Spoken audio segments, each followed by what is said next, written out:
जय हिंद। पिछली कक्षा में हम लोग कक्षा 12 गणित के चैप्टर 4 मतलब सारणिक का प्रश्नावली 4.2 कंप्लीट कर चुके थे। और उम्मीद है कि आप लोग पिछला वीडियो देख भी रखे होंगे, पिछला क्लास कर भी रखे होंगे। आज अपन लोग प्रश्नावली 4.3 के क्वेश्चंस को सॉल्व करेंगे। और एक ही क्लास में पूरा का पूरा प्रश्नावली आपका कंप्लीट हो जाएगा। सिर्फ 5 ही क्वेश्चन है इसमें। और जल्दबाजी नहीं करेंगे, आराम आराम से क्वेश्चंस को समझ करके करेंगे, जैसे हम लोग हमेशा से करते आ रहे हैं। मैं आपको बता दूं कि अपन लोग जो क्वेश्चन करेंगे वो आपके नए एनसीईआरटी यानी नए सिलेबस से होगा, ना कि पुराने वाले से। क्योंकि क्वेश्चन जो आपका एग्जाम में पूछा जाएगा मेरे भाई, वो आपका नए सिलेबस से ही पूछा जाएगा, ठीक है, नई एनसीईआरटी से ही पूछा जाएगा। तो उसी से अपन लोग क्वेश्चंस को करेंगे। और इसको अगर आप लोग इसका पीडीएफ चाहते हैं मेरे भाई, तो आप हमारे टेलीग्राम चैनल अनुराग मैथ्स इंस्टीट्यूट से जुड़ सकते हैं। जो यूट्यूब पे चैनल का नाम है, सेम टेलीग्राम पे भी है, वहां से जुड़ जाएंगे तो डेली क्लास का नोटिफिकेशन और क्लास के बाद क्लास का पीडीएफ आपको वहां पर मिलता रहेगा, ठीक है। तो इसमें जो 4.3 में जो टॉपिक हम सबको कवर करना है वो है उपसारणिक और सहखंड। अब समझने वाली बात ये है कि उपसारणिक और सहखंड होता क्या है। तो सबसे पहले यही इसी बात पे हम लोग देखते हैं। उपसारणिक हम लोग उपसारणिक को इंग्लिश में बोलते हैं माइनर, जो अंग्रेजी माध्यम के हैं। और सहखंड को बोलते हैं कोफैक्टर, ठीक है। उपसारणिक को माइनर और सहखंड को कोफैक्टर। अब सर जी, इसको दर्शाते कैसे, पहले ये बता दो। चलिए पहले यही बता देते हैं। उपसारणिक को अपन लोग लिखते हैं एम आई जे करके। जैसे सारणिक को कैसे लिखते हैं भैया, सारणिक हो या मैट्रिक्स को ए आई जे लिखते हैं ना, उसी तरह उपसारणिक को लिखते हैं एम आई जे करके। मतलब इसको ऐसे लिखेंगे M11, M12, M21 और M22, इस रूप में लिखते हैं, ठीक है जी। ये सारणिक हो गया इस तरह से। इस रूप में हम लोग उपसारणी को लिखते हैं। अच्छा, शाखंड को किस रूप में लिखते हैं? शाखंड को भैया ए आई जे के रूप में लिखते हैं। ए आई जे मतलब यहाँ हो जाएगा A11, A12, A21 और A22। लिखने के लिए तो सीख गए होंगे, लिखना आसान था। निकालेंगे कैसे, अब उस पर बात कर ले। क्या निकालेंगे कैसे, उस पर बात कर ले। लिखने के लिए समझ में आया, लिखने के लिए समझ में आया। कैसे निकालेंगे उसको देखते हैं, चलिए जी। मान लीजिए आपको कोई एक डिटर्मिनेंट दे दिया गया कि भैया 5 है, 4 है, 3 है और 2 है। और आपको बोला कि भैया इसमें जो है इसका माइनर निकाल दो भैया, उपसारणिक निकाल दो। तो उपसारणिक में क्या होगा, M11 होगा, M12 होगा, M21 होगा और M22 होगा। यही होता है बेसिकली, समझ गए। अब चलिए निकालेंगे कैसे उसको देख लेते हैं। तो देखिए मेरे भाई, M11 में क्या करेंगे, M11 मतलब पहला रो पहला कॉलम, M11 बोला तो ये वाला वैल्यू हो गया। इसके सामने में जो रो आएगा, जो कॉलम आएगा, उसको ढक देंगे। जैसे देखिए, ये वाला रो हो गया कि नहीं हो गया, और ये वाला कॉलम हो गया जी। अच्छा एक बात बताइए मेरे भाई मेरे दोस्त, अगर अपन लोग इसको ढक दिया जाए, इस वाले रो को, इस वाले कॉलम को खत्म कर दिया जाए, तो अपन लोग को क्या दिखेगा, यहाँ पर 2 दिख रहा है कि नहीं, तो इसकी जगह पर 2 लिख देंगे। समझ में आया। ये हो गया M11 का वैल्यू। इसी तरह अगर देखिए, M12 का वैल्यू निकालें। M12 मतलब 4 आता है, 4 वाला रो और 4 वाला कॉलम दोनों खत्म हो जाएगा, तो बचेगा क्या, क्या दिख रहा है, 3, तो 3 लिख देंगे। इसी तरह अगर हम लोग बात करें M21 की। अच्छा, M21 की जगह अब क्या दिया है भैया, M21 की जगह 3 है, मतलब इधर वाला रो इधर वाला कॉलम कम खत्म हो जाएगा। तो ये वाला अरे भैया, ये वाला रो और जो है नीचे वाला कॉलम कंप्लीट हो गया। तो क्या आ गया भैया, बचा क्या, 4, तो इसकी जगह 4 लिख देंगे। इसी तरह M22 देखेंगे, 2 आ रहा है, तो 2 वाला रो 2 वाला कॉलम कंप्लीट हो जाएगा। दिख क्या रहा है, सिर्फ ये 5 दिख रहा है, तो इस जगह 5 लिख देंगे। इस तरह से हम लोग M11, M12, M21, M22 निकालते हैं। एक मैट्रिक्स एक और लेके बताया जाए। एक और ले लेते हैं उसका उदाहरण, उसके बाद बताते हैं। चलिए मान लीजिए आपको दिया गया 0, 3, 4, 5। अब इसमें आपको बोला गया भैया M11, M12, M21 और M22 बता दो। कैसे बताएंगे जी, वही तरीका। M11 मतलब पहला रो पहला कॉलम खत्म हो गया, बचा क्या, सिर्फ 5 दिखेगा, 5 लिख देंगे। इसी तरह दूसरा हम करेंगे, M12 मतलब पहला रो दूसरा कॉलम, ये वाला 3 वैल्यू होता है। 3 के सामने वाला रो खत्म, 3 के सामने वाला कॉलम खत्म, सिर्फ 5 4 बचेगा, 4 ले लेंगे जी। इसी तरह इसको करेंगे। इसी तरह अगर अपन लोग इसको करते हैं तो भैया इसको उठा के ले आओ यहाँ। इसी तरह इसको करते हैं तो ये खत्म और ये खत्म, बचता क्या, आप 3 बचता है, तो यहाँ आप लोग 3 लिख देंगे। इसी तरह M22 देखे तो ये वाला डंडा इधर आ जाएगा, बचेगा क्या, ये वाला रो ये वाला कॉलम खत्म, बचेगा 0, तो इस तरह 0 लिख देंगे। इस तरह से हम लोग माइनर निकालते हैं मेरे भाई। माइनर कैसे निकालते हैं, समझ में आया। माइनर कैसे निकाला जाता है, समझ में आ रहा है। चलिए जी। अच्छा, ये तो बात 2 क्रॉस 2 का डिटर्मिनेंट का ना, इसका ऑर्डर कितना है, 2 क्रॉस 2 का। अगर आप लोग 3 क्रॉस 3 का निकाले, तो अगर मान लीजिए ऐसे दे दिया भैया, 1, 2, 3, 4, 5, 6, 7, 8 हो। अगर हम लोग इसमें करें यही चीज, अगर अपन लोग इसमें सेम चीज करें मेरे भाई। हाँ चलिए, इसको इस रूप से ढका जाए। चलिए ये ढक गया। और एक और बना लिया जाए ऐसे करके, ठीक है, ये हो गया। अब इसको अपन लोग इस्तेमाल करेंगे, कैसे करेंगे वो देखते हैं, ठीक है। चलिए जी, तू इधर आ जा। चलिए, अब अपन लोग इसमें क्या क्या निकालेंगे, इसमें तो भैया 3 क्रॉस 3 का है तो अभी वैसा निकलेगा, M11 होगा, M12 होगा, M13 होगा, M21 होगा जी, M22 होगा, M23 होगा, और उसके बाद M31 होगा, M32 होगा, और M33 होगा। यही तो होगा, इतना तो होना ही होना है। चलिए, इसको कैसे अपन लोग करेंगे वो देख लेते हैं थोड़ा सा। भैया तू तू साइड हट जा, चलिए तू इधर आ जा। चलिए जी, अब इसको देखते हैं अपन लोग, इसको कैसे सॉल्व करेंगे। 2 क्रॉस 2 में तो क्या होता था भैया कि एक एग्जाम देखो नीचे मेरे को बच जाता था। अब देखिए, अगर इसमें ढका ढकी किया जाए, M11 पहले, मतलब M11 होता है ये वाला वैल्यू, इसको अगर आप लोग ढकें तो देखिए क्या होता है, पहला रो और पहला कॉलम खत्म। अब देखिए कितना चीज बच गया, अब तो भैया ढेरी चीज बच गया, 5 बच गया, 9 बच गया, 8 6 बच गया। इसको क्या करेंगे, इसको जैसे डिटर्मिनेंट सॉल्व करते हैं ना वैसे कर देंगे। जैसे देखिए, इसको इधर से गुना, घटा इसको इधर से गुना, 9 बचे। देखिए भैया इसको क्या लिखेंगे, 9 गुना 5 करेंगे 45, गुना 8 गुना 6 करेंगे 48, कितना आ गया भैया, -3 आ गया, तो -3 हो जाएगा। समझे, इतना आसान है। अच्छा, 9 × 5 = 45 और 8 × 48 घटाएंगे, -3 हो गया। अच्छा, अब क्या निकालना है, M12 निकालना है, मतलब पहला रो और दूसरा कॉलम। दूसरा कॉलम तो ये वाला हो गया सर जी। 8 भैया तू चल जगह पे, दूसरा कॉलम तो ये वाला हो गया। अब क्या बचा, इधर बचा 4, यहाँ बचा 9, तो 9 को 4 से गुना करेंगे जी, 9 चौकी 36 हो जाएगा, 9 को 4 बार पढ़ेंगे 36, और 7 को 6 बार पढ़ेंगे 42, 36 में 42 घटाएंगे, -6 बच जाएगा। इस रूप में निकालेंगे। अच्छा, उसके बाद M13 निकालना है, तो ये वाला ढक जाएगा, ये वाला बच जाएगा। अब क्या हो गया जी, 8 चौके 32, इधर हो गया 8 चौके 32, और माइनस का 7 बचे, 35 हो गया, कितना हो जाएगा, -3 हो जाएगा। कोना कोनी गुना करना है, घटाते जाना है। इसी रूप में सबको लिख देंगे। इसी रूप में अगर आप लोग को बोलेगा M21 निकालने, तो इसको यहाँ ले आएंगे, कहानी खत्म, ढक गया। बचा क्या, यहाँ 8 बचा, 8 को 1 से गुना करेंगे तो 8 हो जाएगा जी, और 7 को 2 से गुना करेंगे 14 हो जाएगा, -6 आ जाएगा। आएगा कि नहीं आएगा। इसी तरह अरे भैया M21 निकालना था, थोड़ा सा मिस्टेक हो गया, थोड़ा सा मिस्टेक मेरे भाई, थोड़ा सा मिस्टेक। अपन ने सिर्फ एक ही को खिसका दिया, ठीक है। इसको भी खिसकाएंगे ना भैया, M21 निकालना है, ये ना हो जाएगा।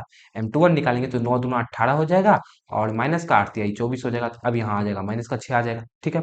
इसी तरह इसके बाद अपन लोग M22 निकालेंगे, दूसरा रो दूसरा कॉलम खत्म। तो बचेगा क्या, 9 गुना 1 9 हो जाएगा जी, और माइनस का 7 तिहाई 21 हो जाएगा। कितना बचेगा, 21 में अगर अपन लोग 9 घटा देंगे तो माइनस का 12 बच जाएगा, मतलब 9 में 21 घटाएंगे माइनस। इसी रूप में सबको लिखते हुए चले जाना है, इतना आसान है मेरे भाई, बिल्कुल आसान है, ठीक है। और साथ ही में जब अपन लोग क्वेश्चन करेंगे तो और अच्छे से सीख जाएंगे। इसी तरह अपन लोग इसको भी लिखेंगे, इसको भी करेंगे, इसको भी करेंगे, इसको भी करेंगे। इसी तरह इसको हटाते जाएंगे भैया, आप उंगलिस कर लीजिएगा भाई, मैं तो शेप लेके कर रहा हूँ, आप तो फिंगर्स कर सकते हैं, पेन से कर सकते हैं तो पेन से कर लीजिएगा। इसको हटा के इसको यहाँ कर सकते हैं, ठीक है जी। चलिए, तो उम्मीद है आप लोग माइनर निकालने सीख गए होंगे, माइनर निकालने आप लोग सीख चुके होंगे। अब अपन लोग देखते हैं कोफैक्टर कैसे निकालते हैं। तो बच्चों, कोफैक्टर का एक फॉर्मूला होता है, वो आप लोग लिख लेंगे तो ज्यादा अच्छा रहेगा। कोफैक्टर का फॉर्मूला होता है भैया, आपको मान लीजिए ए आई जे निकालना है, इसका फॉर्मूला होता है -1 इस पे पावर आई प्लस का जे कर दीजिए, और साथ में लगा दीजिए MIJ। जैसे आपको मान लीजिए इसी सारणी में बोलता कि भैया A13 का वैल्यू निकाल दो, कैसे निकालते, A13 का वैल्यू कैसे निकालते, तो A13 कहाँ आता भैया, पहले M13 खोजते, उसके लिए AIJ है ना बच्चों, तो पहले M13 खोजते। M13 कितना है भैया, -3 है, गुना कुछ नहीं बीच में तो गुना है, -1 इस पे पावर आई प्लस जे, आई कितना है 1 है, जे कितना है 3 है, तो 3 1 4 हो जाएगा जी। चलिए, तो इसको लिखेंगे -1 पे पावर 4। अच्छा, एक बात बताइए, -1 पे पावर 4 करेंगे तो -1 गुना -1 गुना -1 गुना -1 कितना हो जाएगा भैया, minus minus plus minus plus 1 हो जाएगा सिर्फ। तो ये तो हो गया भैया 1, गुना इधर कितना है, -3 है, तो ये कितना हो जाएगा भैया, -3 हो जाएगा। क्लियर है, समझ गए। AIJ कैसे निकालेंगे, जैसे अब इसी में आपको बोलता भैया, इसको अपन लोग खत्म कर देते हैं, ठीक है, इसको अपन लोग मिटा देते हैं। चल हट जा भैया तू, और ये यार पूरा सिलेक्ट हो जा। चलिए, इसको अपन लोग खत्म करते हैं, कैंसिल करते हैं। अब इसी को हम लोग देखते हैं भैया, इसी को अपन लोग देखते हैं कि A11 कैसे निकालते, A12 कैसे निकालते, A21 कैसे निकालते, A12 A13 होगा, A21 कैसे निकालते, A22 कैसे निकालते, ये सबको अपन लोग देखते हैं। तो देखिए, कुछ नहीं करना है। अगर आप लोग फॉर्मूला नहीं भी सीखे तो कोई बात नहीं है, बस आप लोग इतना ध्यान रखिए, अभी जो बताने जा रहे हैं भैया, अभी आप लोग बस इतना ध्यान रखिए कि M11, जैसे A11 है ना, M11 पहले लिख दिए, A12 की जगह पे M12 लिख दिए, फिर यहाँ M13 का मान लिख दिए, फिर यहाँ -6 लिख दिए, जो भी दिया हुआ है लिख दिए। अब आपको बस ये देखना है कि भैया कौन दूगों को जोड़ने पे सम हो रहा है। जैसे यहाँ है ना, 1 + 1 कितना हो गया, 2 हो गया ना, 2 हो गया तो चिन्ह नहीं बदलेगा। जैसे देखिए, सम संख्या आता है, 2 आता है, 4 आता है, 6 आता है, 8 आता है, 10 आता है, तो इसमें जो है चिन्ह जो है वही रह जाएगा। जैसे माइनस है तो माइनस से रह जाएगा, चिन्ह चेंज नहीं करेंगे। लेकिन जैसे जोड़ने पे विषम आ जाए, जैसे 3 आ जाए, 5 आ जाए, 7 आ जाए, 1 आ जाए, 9 आ जाए, 11 आ जाए, इस रूप में आ जाए, तो अपन लोग को चिन्ह बदलना पड़ेगा। जैसे यहाँ 2 1 कितना हो गया भैया? 2 1 3 हो गया, तो ये माइनस है तो इसको प्लस कर देंगे। अच्छा जी, 3 1 कितना है? 4 है, तो चिन्ह वही रहेगा। 2 1 कितना हो गया? 3 हो गया, फिर चिन्ह चेंज हो जाएगा। 2 2 कितना है? तो 4 हो गया, तो 4 है तो चिन्ह वही रहेगा। यदि यहाँ पर मान लीजिए ए 3 दिया रहता, मान लीजिए 10 निकल जाता, ये दोनों को जोड़ेंगे कितना हो जाएगा? 5 हो जाएगा। 5 क्या है? विषम है तो इसका चिन्ह बदल देते, प्लस है तो माइनस लगा देते। इस रूप में अपन लोग करते हैं। अब हम लोग चलते हैं क्वेश्चन की तरफ। उम्मीद है यहाँ तक आप लोग बने हुए हैं, माइनर और कोफैक्टर थोड़ा मोड़ा भी समझ में आ गया होगा। और थोड़ा मोड़ा भी आ गया है ना, तो क्लास को एंड तक देखते देखते हम आपका दिमाग में पूरा तरह से बैठा देंगे, ठीक है। चलिए अब हम लोग चलते हैं क्वेश्चन पर, इतना ज्यादा डिटेल में नहीं जाएंगे। चलिए 4.3 आपका प्रश्नावली 4.3 का पहला क्वेश्चन है, निम्नलिखित सारणिकों के अवयवों के उप सारणिक एवं सहखंडक लिखिए। चलिए मैं एक कर देता हूं, आप लोग दूसरा खुद से कर लेंगे। चलिए एक नंबर अपन लोग बनाते हैं, एक नंबर सॉल्व करते हैं। क्या दे रखा है जी? 2 -4 0 3, यही दे रखा है। चलिए जी बनाते हैं। क्या क्या निकालना है? पहले तो इसका उप सारणिक निकालना है, मतलब M11 M12, और 2 क्रॉस 2 का है तो M21 हो जाएगा और M22 हो जाएगा। इसी तरह अपन लोगों को A11 भी निकालना है, सहखंड भी तो निकालना है, A11 A12 A21 और ये भी तो निकालना है। चलिए जी क्या करेंगे, झापा तोपी शुरू किया जाए। चलिए पहले इसको ढक दिया जाए और बाद में फिर और बाद में फिर इसको भी ढक दिया जाए। चलिए जी, क्या बोल रहा था? M11 तो पहला रो और पहला कॉलम कंप्लीट, बचता क्या है? 3, तो इसकी जगह 3 लिख देंगे। इसी तरह M12 मतलब इसको लाठी खाली इधर ले आइए उठा के भैया, और अरे भैया यहाँ का लिखा गया था, ये लकीर को हटाओ और इसको उठा के इधर ले आओ। चलिए जी, इसको अगर आप लोग ढक ले पहला रो दूसरा कॉलम को, तो क्या बचेगा? 0, तो M12 का वैल्यू 0। इसी तरह मेरे भाई निकालना है M21, तो दूसरा दूसरा रो और पहला कॉलम बच क्या रहा है? -4, -4 दिख रहा है तो -4 लिख देंगे इसकी जगह पे। अच्छा M22 क्या हो जाएगा भैया? M22 ये हो जाएगा। बच क्या रहा है? 2, तो इसके जगह पर हम लोग क्या लिख देंगे? और यहाँ पर -4 था, -4 सॉरी यहाँ पर 3 था मेरे भाई, 3 था। अगर आप लोग इसको ढक देंगे तो 3 बचेगा ना, तो वो 3 लिखा हुआ था। इस रूप में लिख देंगे इसको, कोनो दिक्कत कोनो समस्या? M11 M12 M21 M22 निकल गया कि नहीं निकल गया? बिल्कुल निकल गया। अच्छा, अब A11 निकालना है, A12 निकालना है, A21 निकालना है, A22 निकालना है। इसको कैसे निकालेंगे? बस भैया हमने आपको क्या बताया, जो है उसको लिख दीजिए पहले। 3 आया है 3 लिख दिए, 0 आया है 0 लिख दिए, -4 आया -4 लिख दिए, 2 आया 2 लिख दिए। अब क्या करना है? जोड़ करके घटा मतलब माइनस प्लस करना है। एक एक कितना हो गया? 2 2 मतलब सम, सम है तो चिन्ह वही रह जाएगा। 2 1 3 3 मतलब विषम, विषम है तो माइनस लग जाएगा। 2 1 3 3 मतलब विषम, विषम है तो चिन्ह बदल जाएगा, माइनस है तो प्लस हो जाएगा। 2 2 4 4 मतलब सम, सम है तो चिन्ह वही रह जाएगा। तो क्या निकल गया? A11 निकल गया 3, A12 निकल गया 0, 0 माइनस लगाइए प्लस लगाइए को फर्क नहीं पड़ता है। A21 निकल गया 4 और A22 निकल गया 2। क्लियर है? जल्दी से फटाफट से लिख के बताएंगे, क्या क्लियर है? जो हमने बताया वो क्लियर है या नहीं क्लियर है? जल्दी बताएंगे। चलिए जी। हाँ हाँ, क्लियर सर, -4 कहाँ हो जाएगा? अरे भैया देखो यार, यहाँ -4, ये जो -4 है, M21 निकालना है आप लोग को। क्या निकालना है? M21 निकालना है। M21 मतलब क्या हुआ? दूसरा रो पहला कॉलम, दूसरा रो पहला कॉलम। अगर आप लोग देखो मेरे भाई, इसको हटा दिया जाए, इसको हटा दिया जाए इधर, तो देखो दूसरा रो तो ये वाला है ना, तो दूसरा रो मतलब इसको यहाँ रखेंगे कि नहीं रखेंगे? ले भैया तू इधर आ, इसको यहाँ रखेंगे। और पहला कॉलम ये हो गया। क्या दिख रहा है? -4 दिख रहा है तो -4 लिखेंगे, यही तो लिखे हैं भैया। और ज्यादा क्या किए हैं हम लोग? यही तो किए हैं। क्लियर है? क्लियर है? एक बार फटाफट से लिख देंगे क्लियर है तो। चलिए जी, अगला क्वेश्चन देखें अपन लोग। और उम्मीद करता हूँ कि ये वाला जो है, ये वाला क्वेश्चन आप लोग खुद से कर लेंगे, आसान ही है। कुछ नहीं, बस झाप तोप करना है। इसको झापेंगे डी हो जाएगा, इसको झापेंगे सी हो जाएगा। इस रूप में करना है, ठीक है। तो आप लोग कर लेंगे, उम्मीद तो इतना मैं कर ही सकता हूँ। चलिए अगला एक 3 3 वाला भी मैं कर देता हूँ, पूरा सॉल्व कर देता हूँ। अगला आप लोग खुद से कर लेंगे। क्लियर है? चलिए बनाते हैं। 3 3 है भैया, तो बहुत तेज लिखना पड़ेगा। M11 हो जाएगा, M12 हो जाएगा, M21 हो जाएगा जी। एम और अरे भैया M21 कहाँ होगा? M13 होगा पहले तो। M13 हो जाएगा, फिर इसी तरह M21 M22 और M23। इसी तरह अगर आप लोग देखें तो यहाँ हो जाएगा M31 M32 और M33। उम्मीद करता हूँ जो लिख रहा हूँ वो आपको स्पष्ट दिख रहा होगा, क्लियर दिख रहा होगा, ठीक है। चलिए अब अपन लोग सॉल्व करते हैं, वही जहाँ तो बोला। पहले क्या बोल रहा है भैया? M11 मतलब पहला रो ढक जाएगा और पहला कॉलम ढक जाएगा, यही ढक जाएगा। तो बचेगा क्या? उसको देख लेते हैं पहले, अपन लोग ढक तो दें। ये ढक गया आपका पहला रो, और ये ढक गया आपका पहला कॉलम। ठीक, पहला रो पहला कॉलम क्लियर है। चलिए गुना करते हैं, कोना कोनी गुना, एक गुना एक एक हो जाएगा भैया, और माइनस का जीरो गुना एक जीरो हो जाएगा। एक में जीरो घटाएंगे तो भैया एक बच जाएगा, तो M11 कितना निकल गया, एक निकल गया। अब बताइए इसमें कोनो दिक्कत, इसमें कोनो डाउट, कोनो समस्या, कोनो परेशानी नहीं है ना। चलिए अगला देखें। अगला है M12, मतलब पहला रो तो ढका ही हुआ है, बस कॉलम को दूसरा कर देना है, कॉलम को ये वाला कर देना है। अब क्या होगा जी, एक गुना जीरो जीरो, एक गुना जीरो, जीरो गुना जीरो जीरो, जीरो में जीरो घटाएंगे जीरो हो जाएगा। इसी तरह अब क्या करना है, इसको इधर ले आएंगे थोड़ा सा, M13 मतलब पहला रो तीसरा कॉलम, जीरो गुना जीरो जीरो हो जाएगा, और एक गुना जीरो जीरो हो जाएगा, तो ये भी आपका क्या हो जाएगा भैया, जीरो हो जाएगा। इसी तरह अब हम लोग 2 1 करेंगे, मतलब दूसरा रो और पहला कॉलम ढकेंगे, तो दूसरा रो ढकने के लिए इसको इधर उठा के ले आए और पहला कॉलम ये ढक गया जी। चलिए क्या बचा भैया, एक गुना जीरो जीरो, जीरो गुना जीरो जीरो, जीरो में जीरो घटाएंगे जीरो ही हो जाएगा, खाली जीरो ही आ रहा है, बताइए भैया। अब क्या करेंगे, M22 मतलब दूसरा रो दूसरा कॉलम ढक दिए, तो क्या हो जाएगा, एक गुना एक करेंगे तो एक हो जाएगा, जीरो गुना जीरो करेंगे जीरो, एक में जीरो घटाएंगे तो भैया एक बच जाएगा, तो ये हो गया आपका एक।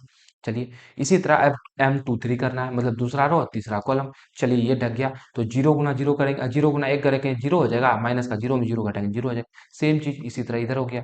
इसी तरह अपन लोग नीचे भी करेंगे, M31 मतलब तीसरा रो और पहला कॉलम, ये तो हुआ M31 मतलब तीसरा रो और भैया पहला कॉलम, ये हो गया जी। चलिए अब इसको गुना करेंगे, जीरो जीरो एक, ये भी जीरो हो जाएगा आपका। इसी तरह M32 देखें, तीसरा रो दूसरा कॉलम में, तो यहाँ भी क्या हो जाएगा भैया, यहाँ भी हो जाएगा आपका जीरो हो जाएगा, गुना करेंगे तो। अब इसी तरह अपन लोग देखें, तीसरा रो तीसरा कॉलम, तो देख सकते हैं एक गुना एक करेंगे एक हो जाएगा, इस दोनों गुना करेंगे एक, एक में जीरो घटाएंगे तो एक हो जाएगा भैया, तो ये हो गया आपका एक। ये निकल गया आपका ये निकल गया आपका उपसारणिक का मान, सॉरी उपसा हाँ, ये निकल गया आपका उपसारणिक का मान, मतलब माइनर का मान निकल गया। अब अपन लोग को निकालना है कोफैक्टर, मतलब कि सखंड निकालना है। वो कैसे निकालेंगे उसको देख लेते हैं भैया। अपन लोग को क्या करना है, अपन लोग को लिख देना है भैया कि A11 क्या होगा, सेम चीज A12 क्या होगा जी, A13 क्या होगा, A14, A15 और A16 इस रूम में लिखेंगे, फिर इधर भी लिखेंगे A31। अरे भैया ये क्या सब लिख देता हूँ मैं यार, ये 1514 कहाँ से आ गया, हाँ हाँ ये हो जाएगा आपका A21 हो जाएगा, सॉरी मैं गलती लिख गया, A21, A22, A23, A31, A32, A33। ठीक है, अब इसको अपन लोग सॉल्व करके देखते हैं जी क्या आएगा। चलिए, तो लिखना क्या है, पहले इसी को लिख दीजिए, एक है जीरो है जीरो है जीरो है, फिर यहाँ एक है फिर जीरो है, और यहाँ पर जीरो आ गया और एक आ गया। अब खाली जोड़ करके देखना है, प्लस कहाँ लगना है माइनस कहाँ लगना है। एक में एक जोड़ेंगे दो, अब दो क्या है, एक में एक जोड़ेंगे दो, दो तो भैया सम है तो चिन्ह वही रह जाएगा। यहाँ विषम हो रहा है, दो एक तीन माइनस लगा देंगे, तीन एक चार, सम में वही रह जाएगा, दो एक तीन माइनस, फिर दो दो चार, ठीक ऐसे रहेगा। तीन दो पाँच, पाँच है तो विषम हो गया मतलब माइनस लगाएंगे, तीन एक चार ऐसे रह जाएगा, तीन दो पाँच, तीन दो पाँच माइनस लग जाएगा, तीन तीन छः, ये ऐसे रह जाएगा। तो ये हो गया आपका ये हो गया आपका सहखंड, और ये हो गया आपका उपसाधिक, मतलब ये हो गया माइनर और ये हो गया आपका कोफैक्टर। भैया इतना आसान है, बस आप थोड़ा सा झांप तोप सीख लीजिए, किसको झांपना है कैसे झांपना, मतलब ढकना है, झांपना मतलब ढकना हो गया। ठीक है, चलिए अब उम्मीद करता हूँ कि दूसरा वाला क्वेश्चन जो है आप लोग मेरे दोस्त मेरे भाई अपने से बना लेंगे, आसान क्वेश्चन है, ज्यादा हार्ड नहीं है, इजीली बन जाएगा। ठीक है, चलिए अगला देखिए। क्वेश्चन आपको दे रखा है, दूसरी पंक्ति के अवयवों के सखंडों का प्रयोग करके इस डिटर्मिनेंट का, इस सारणी का मान निकाल दीजिए। कैसे निकालेंगे उसको देखते हैं। इसके लिए आपको फॉर्मूला पता होना चाहिए जी। फॉर्मूला होता है, अगर हम लोग A11 को मतलब पहला अवयव को उसके सखंड से गुना कर दें, और इसके दूसरे अवयव को मतलब एक रो ले लीजिए, एक कॉलम लीजिए और उसको उसके सखंड से गुना करके जोड़ दीजिए, तो आपका जो मान आएगा वो सारणी के बराबर होगा। जैसे A11 ले लिए, A12 को A12 से गुना कर दिए, प्लस का मैं बड़ा लिख गया, कोई बात नहीं छोटा कर लेता हूँ। A13 को अगर आप लोग A13 से गुना कर दें, तो इसका जो वैल्यू आएगा वो सारणी के बराबर आएगा। ऐसा आप लोग किसी के साथ भी कर सकते हैं, रो के साथ भी कर सकते हैं। पहला रो है तो सब पहला ले लीजिए, दूसरा रो है सब पहला ले लीजिए, सब दूसरा ले लीजिए। तो इस रूप में अगर आप लोग रो कॉलम किसी के साथ में करते हैं तो सारणी कम माना जाएगा बेसिकली। तो अपन लोग को क्या बोल रहा है, दूसरी पंक्ति के अवयव, मतलब इसके बारे में बोल रहा है भैया। तो मतलब अपन लोगों को दूसरी पंक्ति, तो A21 हो गया दूसरी पंक्ति की नहीं हुआ, A22 हुआ कि नहीं हुआ, और A23 हुआ दूसरी पंक्ति, हुआ कि नहीं हुआ। इसको किससे गुना करेंगे, A21 से गुना करेंगे तब आएगा, इसको A22 से गुना करेंगे तब आएगा, इसको A23 से गुना करेंगे तब आएगा। बस आप लोग ये ध्यान रखिएगा कि इसके साथ में जो है ये छोटी है बड़ी ए का जो आईजे दिया हुआ है इसका वैल्यू सेम होना चाहिए, तभी आएगा, नहीं तो नहीं आ जाएगा। ठीक है, चलिए बनाए इसको, शुरू करें बनाना। चलिए जी, इसके लिए अपन लोग को दूसरी पंक्ति के लिए ये तो लिख दिया। अपन लोग को चाहिए क्या क्या, अपन लोग को चाहिए भैया A21 तो दे ही रखा है, A21 कितना है, A21 2 है। अच्छा A22 कितना है, A22 0 है। A23 कितना है, A23 आपका एक दिया हुआ है। अच्छा A21 निकालना है, A22 निकालना है, A23 निकालना है, बड़की वाला निकालना है, तब तो बनेगा। तो चलिए निकालते हैं अपन लोग A21 निकालना पड़ेगा, A22 निकालना पड़ेगा और A23 निकालना पड़ेगा। फिर वही झापन विधि शुरू करते हैं, झापते हैं इसको। A21 मतलब दूसरा रो हो गया, तो चलिए जी ये दूसरा रो हो गया और पहला कॉलम लग गया। चलिए बचा क्या, दिख क्या रहा है भैया, 3 तिया 9 और 8 दूना 16 दिख रहा है, 3 तिया 9 और माइनस का 8 दूना 16। अब 16 में 9 में 16 घटाएंगे तो -7 हो जाएगा जी। अब चिन्ह देखना है, चिन्ह बदलेगा कि नहीं बदलेगा, यही तो समस्या है। शाखंड में माइनस प्लस कब लग जाता है समझ में नहीं आता है। समझने का तरीका क्या है भैया, समझने का यही है, इन दोनों को जोड़ो, 2 1 3 हो रहा है, 3 विषम है, विषम है तो चिन्ह बदल जाएगा, माइनस है तो प्लस हो जाएगा जी। चलिए अब A22 देखना है, A22 के लिए क्या करो, एक डंडा को खिसका के इधर कर दो। बचा क्या, 5 को 3 से गुना करना पड़ेगा, 5 तिहाई 15 और माइनस का 8 गुना 1, 15 में 8 घटाएंगे तो 7 हो जाएगा। अब चिन्ह देखना है भैया, 2 2 4, 4 मतलब सम, सम है तो चिन्ह नहीं बदलेगा। अब 2 3 करेंगे, 2 3 मतलब भैया इसको इधर और ले आएंगे, दूसरा रो तीसरा कॉलम। बचा क्या, बचा 5 दूना 10 और माइनस का 3 1 3। अब 10 में 3 घटाएंगे 7 बचेगा, चिन्ह देखना है तो 2 3 कितना होता है 5, 5 मतलब विषम, अब विषम है तो भैया चिन्ह बदलेगा, प्लस है तो माइनस हो जाएगा। क्लियर है, ये समझ में आ गया। चलिए अब हम लोग डिटरमिनेंट का वैल्यू निकालते हैं। भैया होता क्या है, डेल्टा बराबर A21 का वैल्यू 2 है तो 2 गुना इसको 7 से करना पड़ेगा, प्लस का A12 0 है, सॉरी A22 0 है, इसको गुना करना पड़ेगा बड़की A22 से, गुना करना पड़ेगा इसको 7 से, प्लस का A23 1 है और इसको गुना करना पड़ेगा A23 बड़की A23 से, माइनस का 7 हो जाएगा जी। चलिए ये हो गया 7 दूना 14 प्लस का 0 और -7 गुना 1 -7 हो जाएगा। तो ये हो गया 14 में 7 घटाएंगे 7 बच जाएगा और डिटर्मिनेंट का वैल्यू कितना आ गया, 7 आ गया। इस रूप में अपन लोग को करना था। अगर तीसरी पंक्ति के बारे में बोलता तो तीसरी तरफ से निकाल देते, तब हमको बड़की ए, तब हमको ये जो भी निकाले A12 A31 निकालना पड़ता, A32 निकालना पड़ता, A33 निकालना पड़ता, इस रूप में करते और उसको छोटकी A2 A31 A32 A33 से गुना कर देते, बस आ जाता आंसर। चलिए मैं इसको मिटा दूं ताकि आपके पास जो PDF पहुंचेगा उसमें ये सब ना हो, दिखे आपको क्वेश्चन। क्लियर है, चलिए अगले क्वेश्चन पे चले, क्लियर हो गया ये। चलिए जी, अगला है तीसरे स्तंभ के अवयवों के सखंडों का प्रयोग करके इस डिटरमिनेंट का वैल्यू ज्ञात करें। मैंने आपको बोला था, अब बोल क्या रहा है भैया, उसमें बोल रहा था तीसरे पंक्ति, इसमें बोल रहा है स्तंभ, स्तंभ मतलब क्या होता है भैया, कॉलम होता है। तीसरा कॉलम, पहला कॉलम दूसरा कॉलम तीसरा कॉलम, इसका प्रयोग करके अपन लोग को निकालना है, इसका प्रयोग करके निकालना है। तो क्या लग जाएगा भैया, डेल्टा बराबर हो जाएगा, ये क्या होता है, ये होता है 3 1, सॉरी 3 1 मैंने बोल गया, ये होता है पहला रो तीसरा कॉलम, ये होता है दूसरा रो तीसरा कॉलम और ये होता है तीसरा रो तीसरा कॉलम। मतलब कि भैया अब A13 A23 और A33 के का उपयोग करके हम लोग को डिटर्मिनेंट का वैल्यू निकालना है। चलिए जी अब यहाँ के इसको किससे गुना करेंगे, A13 से, इसको किससे गुना करेंगे A23 से, इसको किससे गुना करेंगे A33 से, तभी तो आएगा डिटर्मिनेंट का वैल्यू। बस ये दोनों गुना सेम होना चाहिए, इसका IJ का वैल्यू सेम होना चाहिए। चलिए गुना करते हैं अब अपन लोग। पहले अपन लोग को क्या निकालना पड़ेगा भैया, A13 निकालना पड़ेगा, ये तो भूल ही गए, A23 निकालना पड़ेगा और A33 निकालना पड़ेगा। उसके लिए फिर क्या करेंगे आप लोग, झाप तोप करेंगे। चलिए झापते हैं, ढक दिया जाए। A13 मतलब पहला रो, ठीक है पहला रो ढक गया और साथ में दूसरा कॉलम भी ढक गया।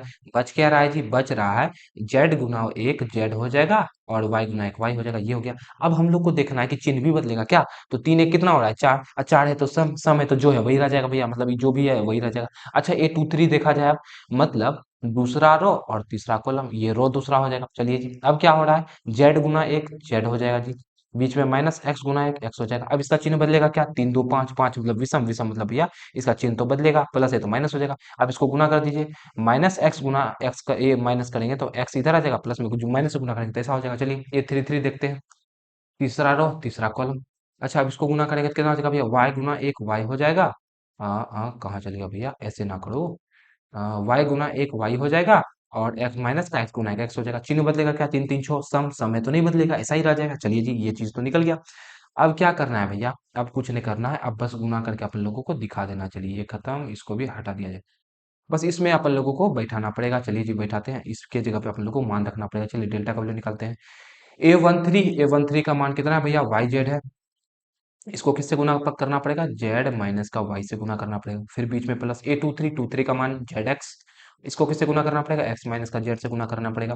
प्लस का A33 इसका मान कितना XY, इसको किससे गुना करना पड़ेगा, y माइनस का x से गुना करना पड़ेगा। चलिए जी गुना करने में क्या दे रखा है, इसको अपन लोग z से गुना करेंगे तो YZ² हो जाएगा, माइनस का ये हो जाएगा Y² Z, प्लस का ये हो जाएगा ZX² और माइनस का Z² X, प्लस का ये हो जाएगा XY² और माइनस का X²। 2 नंबर पे बच्चों अगर इससे ज़्यादा सॉल्व करने लगे तो गलती होने का संभावना बढ़ जाता है। और आपका बुक में अगर इसको सॉल्व करके लिखना है तो भैया ऐसे दिया होगा x माइनस का y, y माइनस का z और z माइनस का x, इसको सॉल्व करेंगे ऐसा हो जाएगा। इतना करने का कोई जरूरी नहीं है, आप बस यहाँ तक छोड़ के आ जाएगा एग्जाम में, आपको नंबर मिल जाएगा। ठीक है, क्लियर है? इतना दूर आप लोग को समझ में आया या नहीं आया, इसको लिखने का कोई जरूरी नहीं है। अच्छा एक बात बताइए, अगर एग्जाम में क्वेश्चन आ जाता है तो क्या आप एनसीईआरटी देख पाएंगे कि भैया यही आंसर दिया हुआ है? नहीं देख पाएंगे, आपको पता ही नहीं रहेगा आंसर क्या है। इतना दूर करके छोड़ देंगे, कोई दिक्कत नहीं है। चलिए अगला क्वेश्चन देखते हैं। और अगला आपका ऑब्जेक्टिव क्वेश्चन दे रखा है, एक ऑब्जेक्टिव है, डेल्टा का वैल्यू ये दे रखा है, ए आई जे का सेकंड बढ़ की ए आई जे है तो डेल्टा का मान किस रूप में होगा। तो आप लोगों को क्या देखना है, सेम सेम होना चाहिए। मैं आपको बता रखा हूँ, 1 1 है, 3 1, ये तो नहीं होगा भैया। 2 1 है, 1 1 है, ये भी नहीं होगा। ये दोनों सेम होना चाहिए, 1 1 1 1, ठीक है। 2 1 2 1 3 1 3 1, ये हो सकता है भैया। 1 1 1 1 यहाँ भी ये दे रखा है, ये हो क्या सकता है, यही होगा ये, ठीक है। A 1 2 2 1 दे दिया भैया, यही गलती कर दिया। तो क्या हो जाएगा, D4 डेल्टा इसका आंसर हो जाएगा। बस ये सेम सेम देखना है कि इसका छोटकी है बड़की है का जो आई जे है उसका वैल्यू सेम होना चाहिए।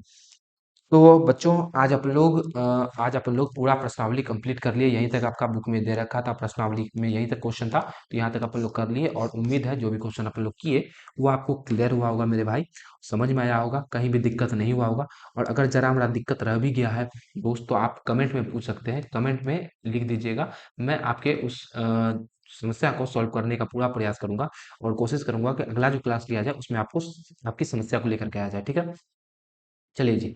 तो आज का वीडियो आपको कैसा लगा कमेंट करके जरूर बताइएगा। उम्मीद है आज का वीडियो आपको पसंद आएगा, वीडियो को एक लाइक कर देंगे, चैनल को सब्सक्राइब भी कर देंगे और शेयर भी जरूर से कर देंगे बच्चों। तो मिलेंगे आपसे कल के क्लास में प्रश्नावली 4.4.4 के साथ में। तब तक आप लोग हंसते रहेंगे, मुस्कुराते रहेंगे, मस्त रहेंगे। जय हिंद, जय भारत।